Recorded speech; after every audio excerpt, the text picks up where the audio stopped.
लद्दाख में अगर चीन अपनी हरकतों से बाज नहीं आया और हालात युद्ध के हुए तो भारतीय फौज उसके लिए भी पूरी तरह से तैयार है। एलएसी पर भारतीय फौज चीन की सेना की आंखों में आंखें डालकर खड़ी हुई है, तो एलएसी के पास सेना तक मदद पहुंचाने के लिए भी पूरी तैयारी की जा चुकी है। एलएसी के पास ही सेना और वायुसेना ने मिलकर के दो बेहद अहम हेलीपैड भी बनाए हैं। ये हेलीपैड हाईवे के बिल्कुल नजदीक हैं। इन हेलीपैड को बनाने का मकसद सेना को किसी भी मुश्किल हालात में मदद पहुंचाना है, यानी कि सेना तक साजो सामान पहुंचाना हो या फिर युद्ध के हालात में सैनिकों को सीमा तक पहुंचाना या फिर घायल सैनिकों को अस्पताल ले जाने की बात। किसी भी सूरत में ये हेलीपैड बिल्कुल अहम भूमिका निभाते हुए नजर आएंगे। किस तरह की तैयारी है बता रहे हैं हमारे सहयोगी Arun. Line of actual control पर चीन से तनाव लगातार बरकरार है। भारतीय सेना युद्ध जैसी स्थिति से निपटने के लिए लगातार तैयारी कर रही है। मैं इस वक्त लाइन ऑफ एक्चुअल कंट्रोल के बेहद करीब हूं और तस्वीरें आपको दिखा रहा हूं। देखिए इतना टफ टेरेन है ये, लेकिन यहां पर भारतीय सेना ने, वायुसेना ने जिस तरह की तैयारियां कर रखी हैं वो देखिए। हमने मुकम्मल तैयारी कर रखी है। इन पहाड़ियों के बीच, बड़े बड़े ऊंचे ऊंचे पहाड़ों के बीच, चोटियों के बीच दो हेलीपैड भारतीय सेना ने वायुसेना के साथ मिलकर के यहां पर बनाए हैं, ताकि जरूरत पड़े तो लाइन ऑफ एक्चुअल कंट्रोल के ये बेहद करीब इलाका है। अगर सैनिकों को यहां से ले जाना हो या फिर दूसरे इलाकों से सैनिकों को यहां पर लाना हो और यहां से फिर बाई रोड, वो ये जो रोड है, इस रोड के जरिए यहां से फिर लाइन ऑफ एक्चुअल कंट्रोल पर जाएं। वो जो हमारे सैनिक वहां लड़ रहे होंगे युद्ध, उनको बैकअप देना है।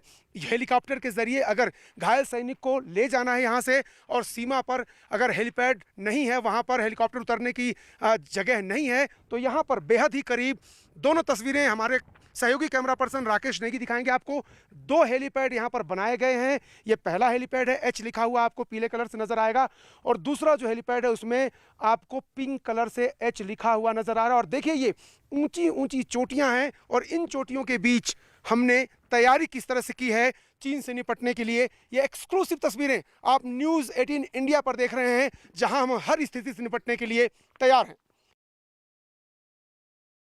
और हमारे सहयोगी अरुण उसी जगह पर मौजूद हैं जहां पूरी तैयारियां भारतीय सेना की देखी जा सकती है।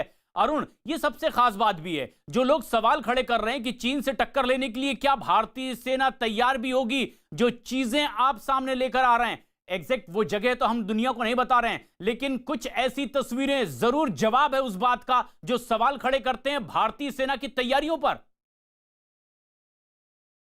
प्रशांत, कुछ दिन पहले ही चीन ने एक प्रोपेगेंडा वीडियो जारी किया था। उसमें दिखाया था कि किस तरह से उसकी एयरफोर्स तैयार है, और साथ ही साथ हमने सैटेलाइट तस्वीरों के जरिए यह एस्टेब्लिश किया था कि भारत चीन सीमा के एकदम करीब उन्होंने हेलीपैड बनाए थे। वो हेलीपैड क्यों बना रहे थे?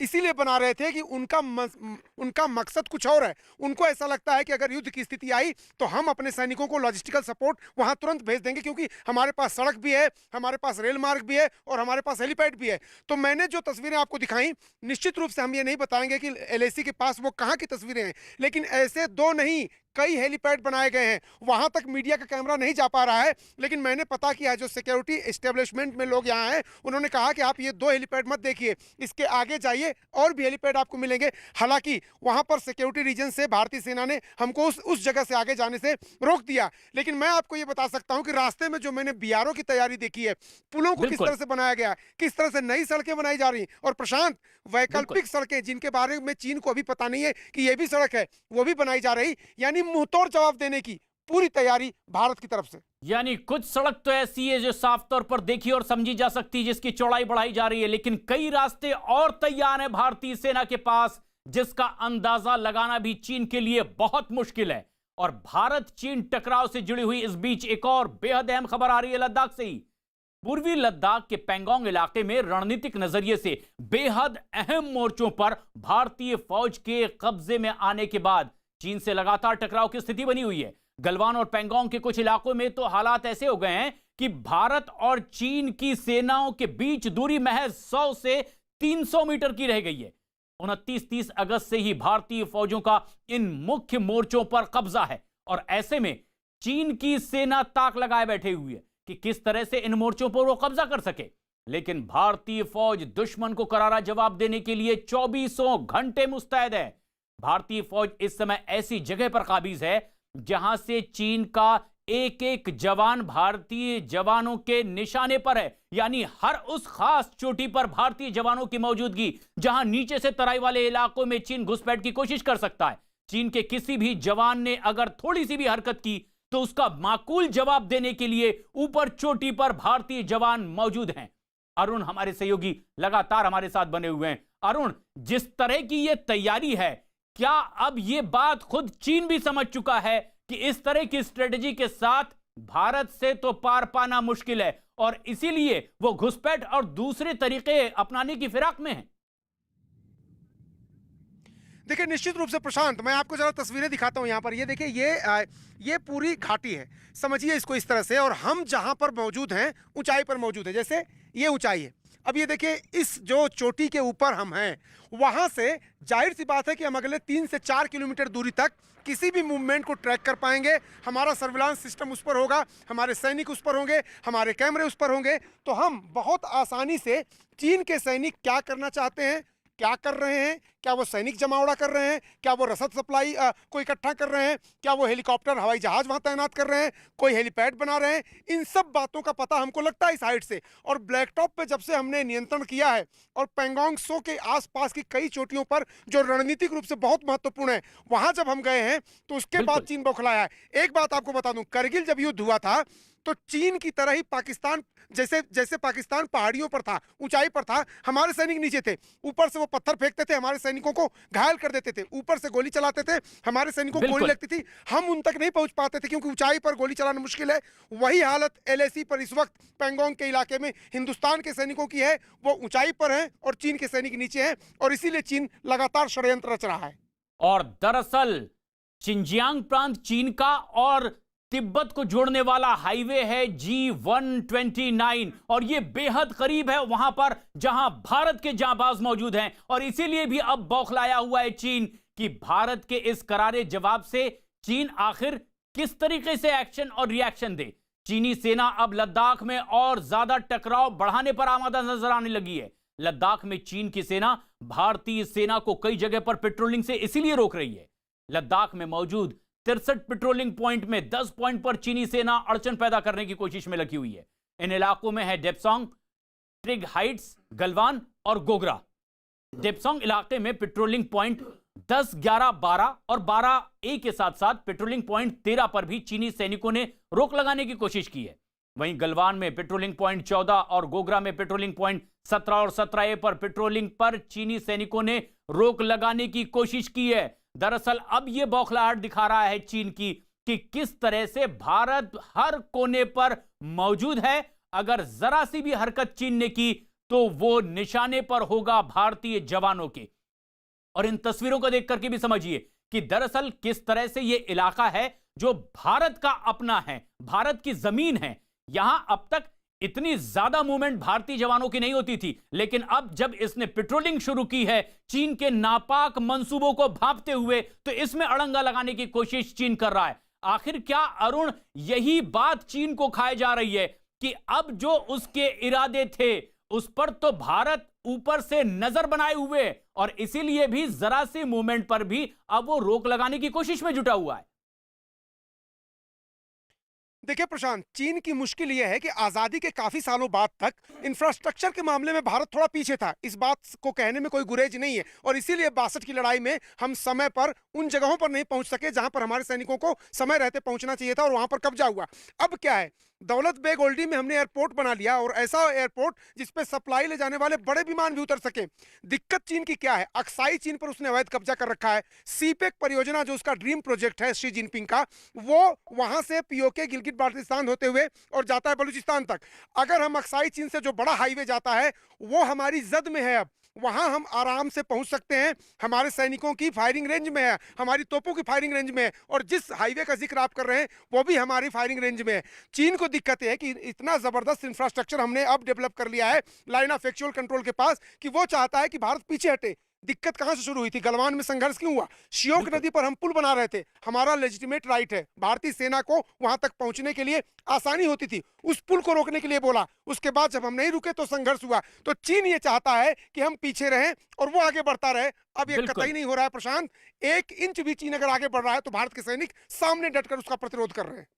और उससे अब यह महसूस भी हो चला है कि वो हालात अब भारत के नहीं है जिसकी कल्पना वो पहले कभी किया करता था, क्योंकि दुनिया से युद्ध पर आमादा हो चुका है ये चीन। और अब अमेरिका से ताइवान के बढ़ते रिश्तों को देखते हुए भी वो लगातार युद्ध की धमकी देने पर उतारू है। और इतना ही नहीं, ताइवान की सीमा पर पिछले 2 महीने से चीन की सेनाएं लगातार सैन्य अभ्यास में भी जुटी हुई है। इस बीच एक दिन पहले ही अमेरिकी विदेश मंत्रालय के वरिष्ठ अधिकारियों के ताइवान दौरे से चीन खफा हो गया है। वायुसेना के लड़ाकू विमानों ने ताइवान के क्षेत्र में उड़ान भरी है और माना जा रहा है कि चीन ने ताइवान के क्षेत्र में उड़ान भर करके चेतावनी दी है कि अगर अमेरिका ने उसकी संप्रभुता से खिलवाड़ किया तो इसके गंभीर नतीजे उसे भुगतने पड़ेंगे। चीन के प्रवक्ता ने तो साफ साफ पर यह भी कह दिया है कि चीन अपनी संप्रभुता से किसी भी देश को खिलवाड़ करने नहीं देगा। तो वहीं दूसरी तरफ ताइवान ने भी चीन को धमकी दे दी है कि अगर चीन की वायुसेना ने उसके क्षेत्र में उड़ान भरने की कोशिश की तो उसकी सेना भी करारा जवाब देने के लिए पूरी तरह से तैयार है। और अमेरिका ने भी चीन को धमकी को दरकिनार कर दिया है और वन चाइना पॉलिसी को तार-तार करने का मन अब अमेरिका बना चुका है। और इसी इरादे से शुक्रवार को अमेरिका के विदेश मंत्रालय के वरिष्ठ अधिकारी भी ताइवान पहुंचे थे। इस दौरे का मतलब यह भी है कि अमेरिका मानता है कि ताइवान पर चीन का कोई कब्जा नहीं, उसका हक नहीं, वो उसका हिस्सा ही नहीं। और ना ही अमेरिकी अधिकारियों को और मंत्रियों को ताइवान जाने के लिए अब चीन की इजाजत लेने की जरूरत है, क्योंकि 1979 के बाद यह पहली बार है जब कोई वरिष्ठ अमेरिकी अधिकारी ताइवान की धरती पर पहुंचा है। और चीन की वन चाइना पॉलिसी को खत्म करने वाला एक बिल भी अमेरिका की संसद में पेश किया गया, इसे मंजूरी भी दी गई। इसके साथ ही अमेरिका ने यह साफ कर दिया है कि वो चीन के खिलाफ 2-2 हाथ करने के लिए पूरी तरह से तैयार है। अमेरिका का दक्षिण चीन सागर में चीनी एकाधिकार को लेकर के भी पहले से ही टकराव चल रहा है और दक्षिण चीन सागर में अमेरिका के सैनिक बेड़े भी अब मौजूद हैं। कई बार तो हालात इस कदर बिगड़े नजर आते हैं कि अमेरिका और चीन की सेनाएं दक्षिण चीन सागर में बिल्कुल आमने सामने खड़ी नजर आती है। अमेरिका ही नहीं बल्कि दक्षिण चीन सागर के मुद्दे पर तो कई और देश भी अब एक एक करके चीन के खिलाफ होते चले जा रहे हैं। भारत को घेरने की कोशिश में एक तरफ तो चीन जुटा हुआ है, लेकिन अब आर्थिक मोर्चे पर भी वो लगातार मात खाता नजर आ रहा है। कभी चीन के करीबी देश भी अब एक एक करके उसका साथ छोड़ने को मजबूर है और इसका सबसे ताजा उदाहरण है थाईलैंड, जिसने बंगाल की खाड़ी में नहर बनाने के प्रोजेक्ट का कॉन्ट्रैक्ट चीन की कंपनियों को देने से साफ इनकार कर दिया है। न्यूज 18 को एक्सक्लूसिव जानकारी मिली है कि भारत और अमेरिका के दबाव में ही आखिरकार थाईलैंड सरकार ने चीन के साथ नहर बनाने के प्रोजेक्ट को रद्द करने का फैसला किया है। और इस कॉन्ट्रैक्ट का ना मिलना चीन के लिए एक बड़ा झटका इसीलिए भी माना जा रहा है क्योंकि इस कॉन्ट्रैक्ट के ना मिलने की वजह से चीन की कंपनियों को आर्थिक नुकसान तो होगा ही, साथ ही साथ इस नहर के जरिए चीन की हिंद महासागर तक पहुंच बनाने की कोशिश भी पूरी तरह से नाकाम हो जाएगी। और खबर तो इससे आगे भी है, खबर यह भी कि भारत ने थाईलैंड के सामने इस नहर को बनाने में अब मदद की पेशकश भी कर दी है और भारत की जमीन पर कब्जा करने की नीयत पाला बैठा चीन अब पीएम मोदी के पंचतंत्र से पूरी तरह घिर चुका है। पंचतंत्र क्या है?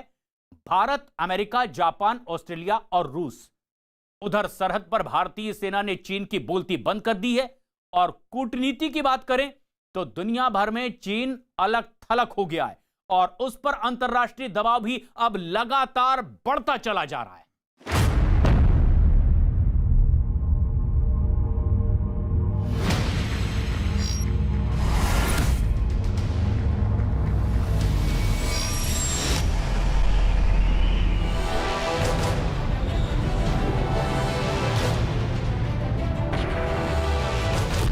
एलएसी पर पस्त हुई लाल सेना, सरहद पर चीन को दिखी उसकी हद।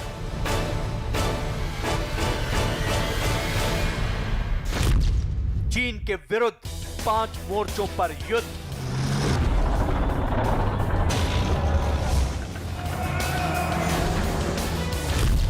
मोदी के पंचतंत्र में फंसा चीन। लद्दाख, वो इलाका जिस पर चीन की नजर 50 के दशक से टिकी। चीन जानता है कि एशिया में उसका सिक्का तब तक कायम नहीं हो सकता जब तक भारत जैसी शक्ति उसके सामने खड़ी है।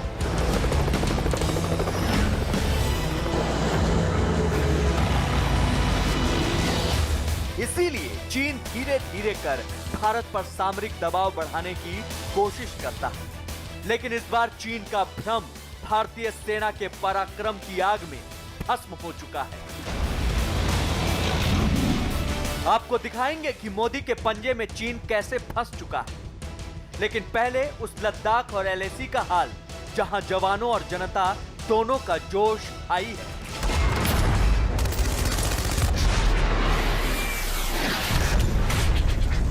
फॉरवर्ड चौकियों पर सर्दियों में डटे रहने की तैयारी पूरी की जा चुकी है। सर्दी से बचाने के लिए साजो सामान, सैनिकों को फिट रखने के लिए राशन और चीन को माकूल जवाब देने के लिए हथियार, गोला बारूद का पूरा इंतजाम किया जा चुका है।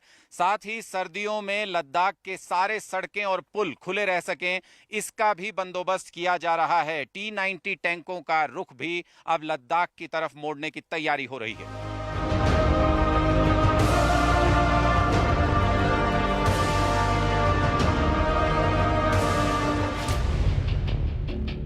सर्दियों के मौसम के लिए बीआरओ यानी बॉर्डर रोड ऑर्गेनाइजेशन ने भारी तैयारी की है। फिलहाल एलएसी तक पुलों को मजबूत किया जा रहा है और सर्दियों में भी सड़कें खुली रखने का बंदोबस्त किया जा रहा है।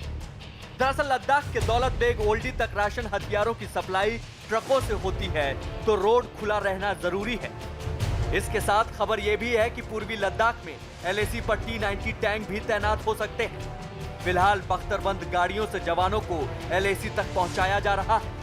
साथ ही पूर्वी लद्दाख में एलएसी पर मिसाइलों की तैनाती भी कर दी गई है। हल्के और हर तरह की जमीन पर अचूक लड़ाकू क्षमता वाले T-20 टैंक को बहुत सोच समझकर चुना गया है।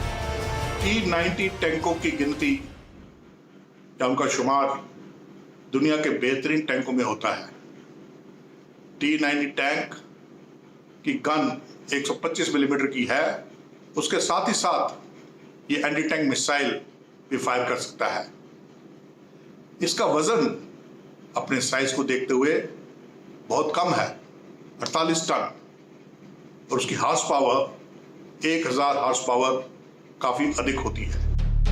पेंगोंग झील से सटी चोटियों पर भारत को बढ़त मिलने के बाद चीन को जबरदस्त झटका लगा है और वो आए दिन एलएसी के नजदीक अपने हथियारों का प्रदर्शन कर रहा है। लेकिन भारत ने भी चीन को चोट पहुंचाने की पुख्ता तैयारी कर ली है और आने वाले दिनों में चीन की सेना को मुंहतोड़ जवाब देने का इंतजाम हो चुका है। चाइना की जो पॉलिसी है कि सैन्य शक्ति के माध्यम से वो अपने उसूलों को या ऑब्जेक्टिव्स को पूरा करने की, वो इस समय पूरी तरीके से फेल हो गई। अभी तक वो छोटे मोटे देशों से के ऊपर अपना रोब जमाने की कोशिश कर रहा था, मगर जब भारत के साथ उसका सामना पड़ा तो उसको बड़ी मुंह की खानी पड़ी। एलएसी पर भारतीय सेना का जोश तो हाई है ही, लद्दाख की जनता भी सेना के साथ पूरे जोश खरोश के साथ खड़ी है और जवानों के लिए लद्दाख की वो खास चीजें भेजी जा रही हैं जो सर्दी में उनके शरीर को पोषण दे सके। लोकल खाना किस तरीके से वो पैक करके भेजते हैं वो हम आपको दिखा रहे हैं। क्या क्या चीज़ें हैं ये आप ज़रा अगर मुझे बता सकें कि क्या क्या चीज़ें ये हैं। ये ड्राई सब्जी है सर, जो यही खेत में भी उगता है। हाँ। अभी इसको सुखा के फिर उसको रेडी टू ईट किया हुआ है सर। और ये लोकल मटर है सर, हाँ। जिसमें प्रोटीन बहुत ज़्यादा मात्रा में होता है सर। और इसमें ये जो पनीर है सर, जो सूखा पनीर लस्सी के उबालने के बाद बनता है सर, इसको हम इस सत्तू के साथ मिला के भी खा सकते हैं और सूखा भी खा सकते हैं सर। बहुत सारे लोग इसमें चीनी भी मिक्स करता है जो ड्राई फ्रूट की तरह खा लेते हैं। सीमा पर राशन भेजने वालों में लद्दाख के वो रिटायर्ड फौजी भी हैं जो 62 और 65 की जंग लड़ चुके हैं। इन्हें विश्वास है कि इस बार चीन ने गलती की तो सब गंवा बैठेगा। वो तो उस वक्त बहुत कम था। अभी इस वक्त तो जो ना हमारे हिंदुस्तान में जो ना काफ़ी हथियार है, कुछ भी है, हम कभी भी उसके साथ जो ना दुश्मन के साथ हम मुकाबला कर सकते हैं। उस वक्त हमारे पास वेपन कम था, फिर भी जो ना हम लोग लास्ट को ने।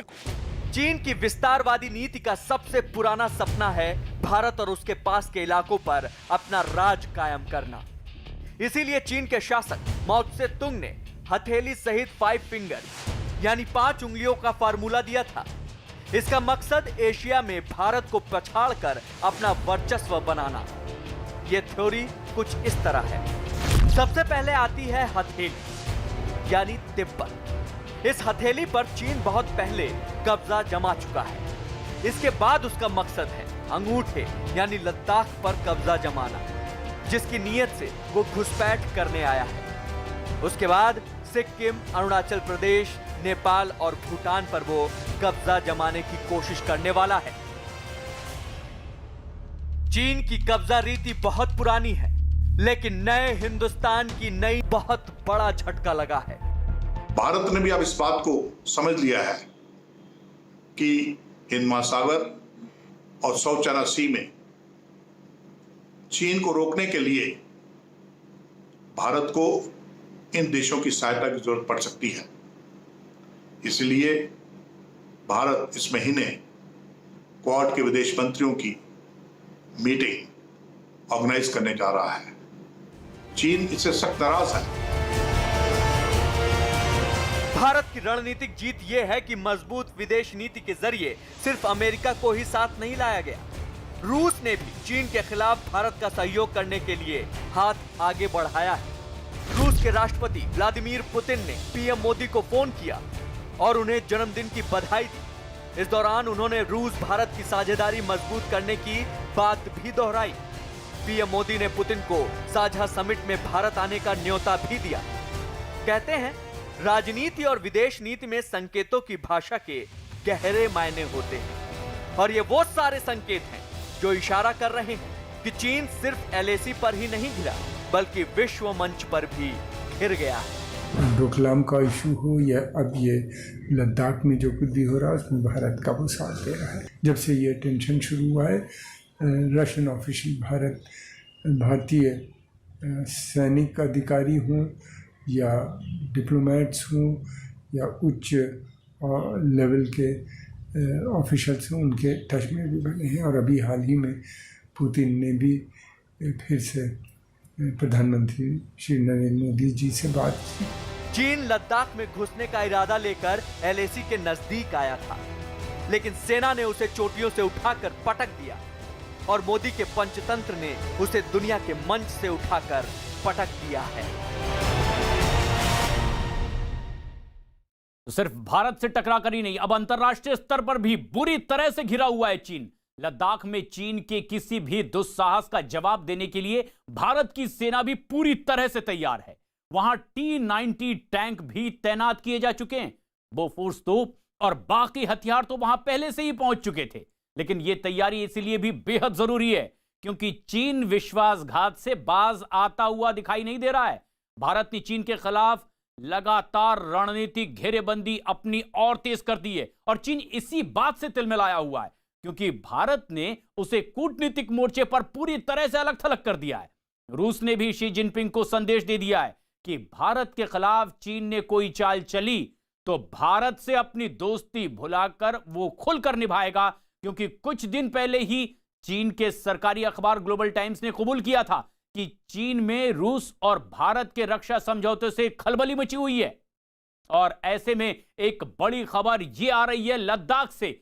एक तरफ तो चीन से सीमा पर टकराव चल रहा है, तो वहीं दूसरी तरफ लद्दाख हिल डेवलपमेंट काउंसिल ऑटोनोमस, जो कि चुनाव होने का ऐलान अब यहां पर कर दिया गया है। लद्दाख हिल डेवलपमेंट काउंसिल के चुनाव में सीमा के पास बसे गांवों में भी वोटिंग होगी और सूत्र यह भी बता रहे हैं कि सेना ने लेह प्रशासन को निश्चिंत होकर चुनाव कराने का भरोसा दे दिया है कि वो किसी तरह से भी परेशान ना हो। सुरक्षा के चाक चौबंद इंतजाम खुद सेना ने इस पूरे इलाके में कर दिए हैं।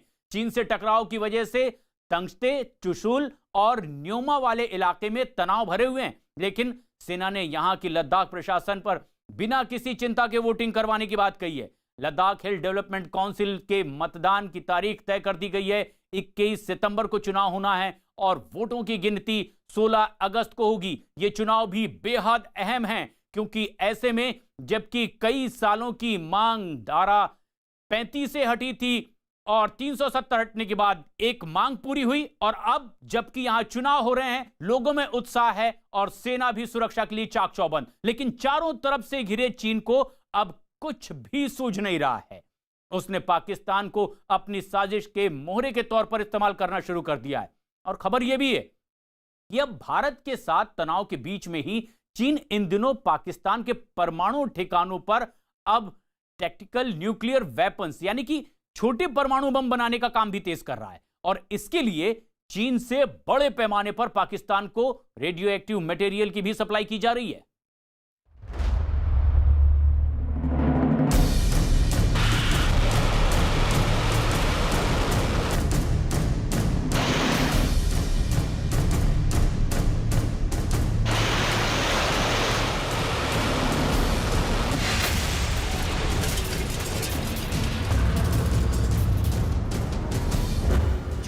पाकिस्तान की परमाणु साजिश बेनकाब। पकड़ी गई चीन पाकिस्तान की चोरी। चीन पाकिस्तान की खौफनाक चाल का पर्दाफाश।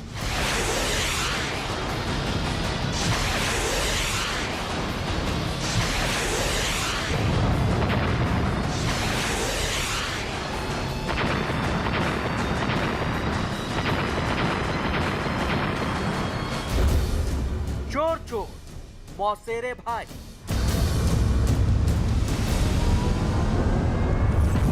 पाकिस्तान के हुक्मरान चीन की गुलामी करते इस कदर अंधे हो चुके हैं कि उन्हें अपने मुल्क और अपनी आवाम की जरा भी परवाह नहीं है। अगर ऐसा होता तो पाकिस्तान कभी भी परमाणु हथियारों की चोरी की हिमाकत नहीं करता। लेकिन वो पाकिस्तान ही क्या जो सुधर गया। भारतीय खुफिया एजेंसियों ने एक बार फिर चीन और पाकिस्तान की नई परमाणु साजिश का पर्दाफाश किया।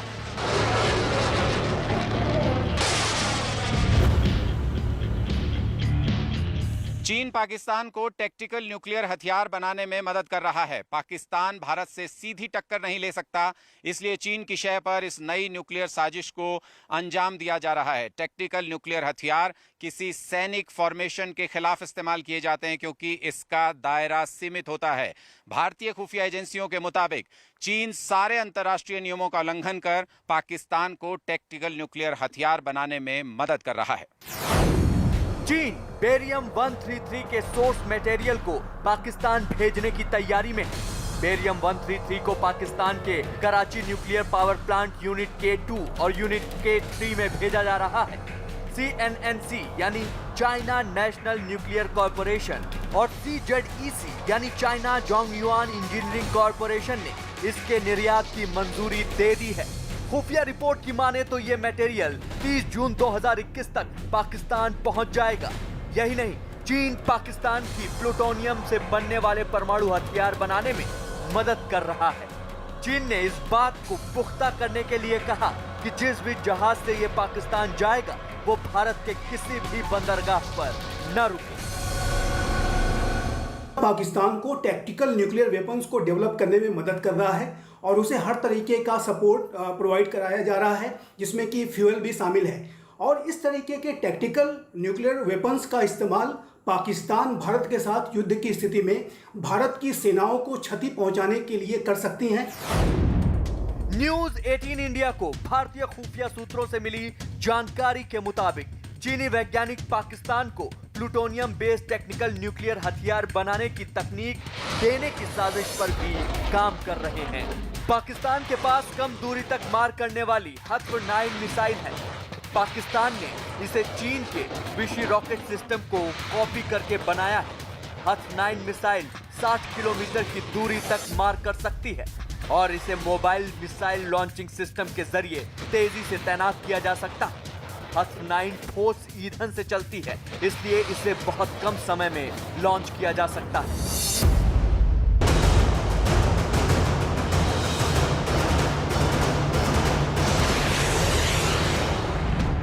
जानकारों का भी मानना है कि इस वक्त पूरी दुनिया पाकिस्तान को दरकिनार कर चुकी है, लिहाजा पाकिस्तान अपना परमाणु जखीरा बढ़ाकर उसके दम पर पूरी दुनिया को ब्लैकमेल करने की कोशिश में लगा हुआ है। पाकिस्तान इस बात की कोशिश कर रहा है कि वो दूसरे देशों से चुराई तकनीक की बदौलत अपने लिए नए परमाणु हथियार बना सके, ताकि वो दुनिया को इस नए परमाणु हथियार से डरा सके। कमाल देखिए, चीन और पाकिस्तान की इस मिली भगत का पर्दाफाश भारतीय खुफिया एजेंसी ही नहीं बल्कि अमेरिकी खुफिया एजेंसी भी कर चुकी है। 2 जनवरी 2020 को भी अमेरिका ने पाकिस्तान की चोरी पकड़ी थी। पाकिस्तान की खुफिया एजेंसी आईएसआई चोरी छिपे परमाणु तकनीक से जुड़ी चीजें हासिल करने की कोशिश कर रही थी। इसके लिए आईएसआई ने बाकायदा एक शेल कंपनी बना रखी थी। पाकिस्तानी एजेंसी की ये शेल कंपनी रावलपिंडी से चलाई जा रही थी। अमेरिका ने आईएसआई के इस नेटवर्क के 5 लोगों को गिरफ्तार भी किया है। ये पांचों पाकिस्तान की परमाणु एजेंसियों के लिए संवेदनशील तकनीक को अमेरिका से हासिल कर उसे चोरी छिपे पाकिस्तान भेजने का नेटवर्क चला रहे थे। अमेरिका के जस्टिस विभाग के मुताबिक अमेरिकी सुरक्षा एजेंसियों ने अमेरिका में रहकर आईएसआई के लिए काम करने वाले 5 जासूसों को गिरफ्तार किया। इन 5 की पहचान पाकिस्तान के मोहम्मद कामरान वली, कनाडा के मोहम्मद एहसान वली और हाजी वली मोहम्मद शेख, हांगकांग के अशरफ खान मोहम्मद और ब्रिटेन के अहमद वाहिद के तौर पर हुई। अमेरिका की संघीय अदालत ने इन्हें international emergency economic power act और एक्सपोर्ट कंट्रोल रिफॉर्म एक्ट के उल्लंघन की साजिश रचने का दोषी ठहराया। जस्टिस विभाग के मुताबिक सितंबर 2014 से अक्टूबर 2019 के बीच इन 5 ने अमेरिका से 38 बार पाकिस्तान के लिए संवेदनशील सामान निर्यात किए। ये खरीद शेल कंपनी बिजनेस वर्ल्ड के जरिए हुई, लेकिन वास्तव में उन्हें पाकिस्तान में AERO यानी एडवांस इंजीनियरिंग रिसर्च ऑर्गेनाइजेशन और PAEC यानी पाकिस्तान एटॉमिक एनर्जी कमीशन को भेजा गया। आईएसआई ने अपने इस नेटवर्क के जरिए पाकिस्तान के लिए क्रूज मिसाइल और UAV यानी मानव रहित विमान तकनीक की चोरी की थी। भारत और अमेरिका के अलावा जर्मनी की एक इंटेलिजेंस एजेंसी की रिपोर्ट में भी पाकिस्तान की चोरी से परमाणु तकनीक हासिल करने की हकीकत दर्ज हुई है। जर्मन इंटेलिजेंस रिपोर्ट में कहा गया है, पाकिस्तान जर्मनी से परमाणु हथियारों और मिसाइल सिस्टम की जानकारी हासिल करने की कोशिश में लगा था। इसके अलावा पाकिस्तान इन घातक हथियारों के डिलीवरी सिस्टम को बनाने के लिए भी जानकारी इकट्ठा करने की कोशिश कर रहा था। इस इंटेलिजेंस एजेंसी की रिपोर्ट में यह दावा किया गया है कि पाकिस्तान सिर्फ जर्मनी में नहीं बल्कि कई दूसरे देशों से भी उनकी परमाणु तकनीक और घातक मिसाइलों को हासिल करने की कोशिश कर रहा है। इस रिपोर्ट में यह बात साफ तौर पर कही गई है कि पाकिस्तान अपने दूतावास में काम करने वाले अधिकारियों के जरिए उन देशों से उनके परमाणु हथियारों और उनकी तकनीक की अवैध जानकारियां जुटाते हैं। हैरानी तो इस बात की है कि आज से 16 साल पहले पाकिस्तान परमाणु तकनीक चुराने के इल्जाम में पूरी दुनिया के सामने शर्मिंदा हो चुका है। साल 2004 में पाकिस्तान के परमाणु हथियारों के जनक कहे जाने वाले वैज्ञानिक अब्दुल कदीर खान ने अपनी चोरी के लिए पूरी दुनिया के सामने माफी मांगी थी। आज एक बार फिर पाकिस्तान की चोरी पकड़ी गई है, लेकिन पाकिस्तान शर्मिंदा होने की बजाय निहायत ही बेशर्मी से अपने आका चीन के फरमान को पूरा करने में लगा हुआ है।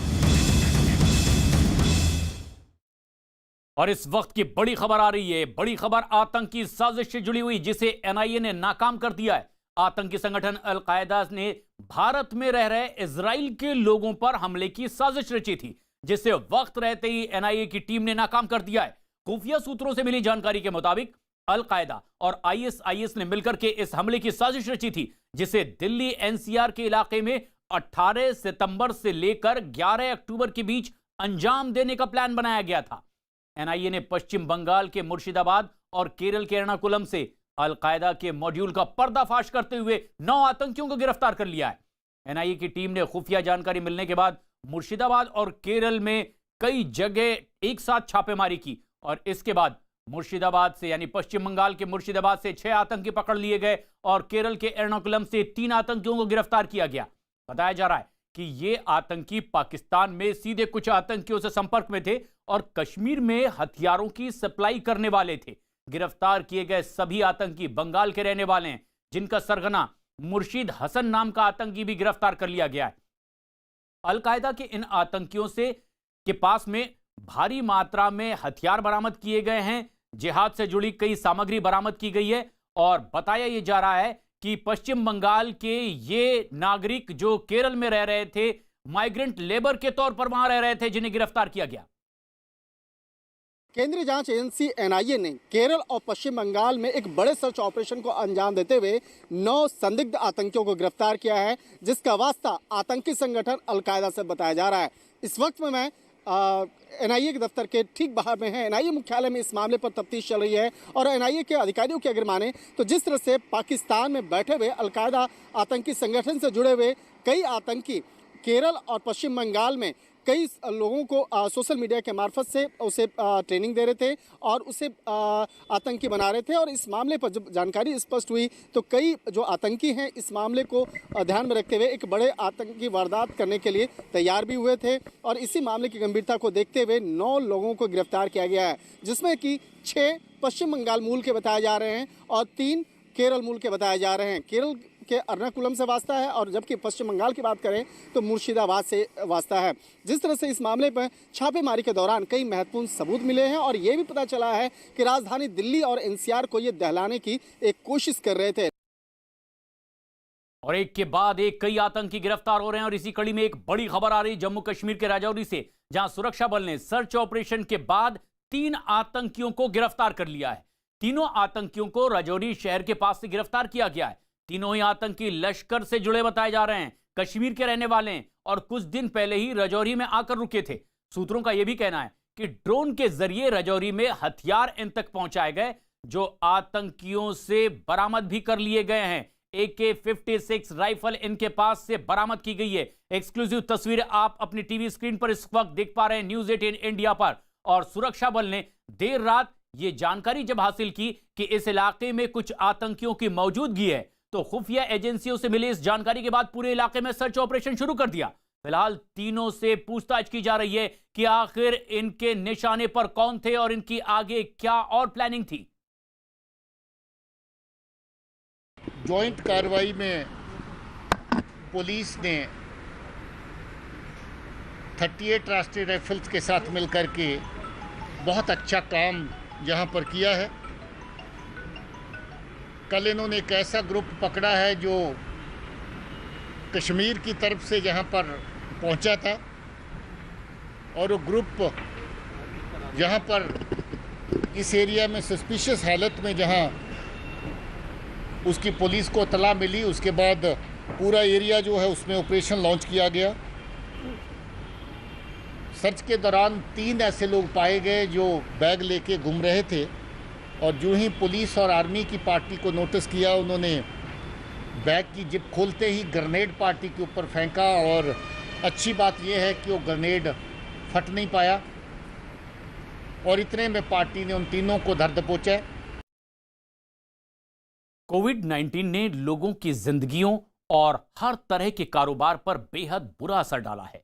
देश के हजारों 2 व्हीलर मैकेनिक भी इस महामारी के बीच जैसे तैसे अपनी जिंदगी को पटरी पर लाने की जद्दोजहद में जुटे हैं। उन्हें हमारी मदद की सख्त जरूरत है और इसी के मद्देनजर कैस्ट्रॉल एक्टिव ने नेटवर्क 18 के साथ मिलकर एक खास मुहिम की शुरुआत की है। प्रोटेक्ट इंडियाज इंजन इस पहल के जरिए स्किल इंडिया की पहचान कर हमारे मैकेनिक्स की मदद की जा सके और उसमें एक बेहतर भविष्य की उम्मीद जगाई जा सके। हमारी इस मुहिम में अपना हाथ बटाएं